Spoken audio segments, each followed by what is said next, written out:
Okay, so this presentation is in regards to what my vocation will be. Here is my audience, and my name is Jennifer. So I have always stated that being humble and bringing a smile to everyone that I encounter is my number one goal.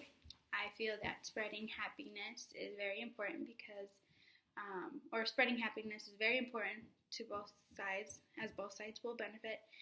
For example, I love to feel that I've made someone laugh, and therefore that in turn makes me happy. I also feel that my calling is to make my career something that will help those who are disabled. I would agree that my calling is more of the neoclassical calling that comes from an external source calling me to do my social duty. In chapter 1 of Make Your Job a Calling, they state that most people would say that this external source is something spiritual like God. I believe in God, and I believe He is helping guide me to my vocation. I feel that I have been called spiritually and civically by the experiences that I have gone through.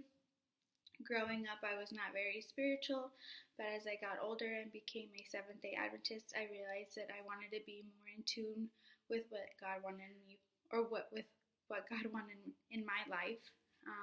I've always had a compassionate heart, and my desire to help others grew once I realized that I could make a difference in someone else's life. When deciding what degree I wanted to pursue in college, I had my mind set on becoming an ultrasound technician, but I realized my heart wanted to be somewhere else. I remember reading about a very sad story of a 6-month-old little girl who was abused to her death by her own parents, and at that point I had become aware of the dire need of mental health access and knowledge, and decided to pursue my psychology degree at Grandview University. I was starting to think about becoming a counselor, but my mind changed once my oldest daughter was diagnosed with autism. With the help of my psychology courses, specifically abnormal psychology and psychology of exceptional children, I was able to pinpoint what I wanted to do in the future after my undergraduate studies. So I soon will be starting Drake University to get my master's degree in ABA therapy, which is short for Applied Behavioral Analysis, and I will be working with children and adults who have developmental disabilities. I feel that my calling of helping those with disabilities will be fulfilled with that specialization. However, I do understand that not everybody needs to be called to a specific or a special career, so if I in the future get the opportunity to help or head elsewhere, I will follow what my heart desires me to do.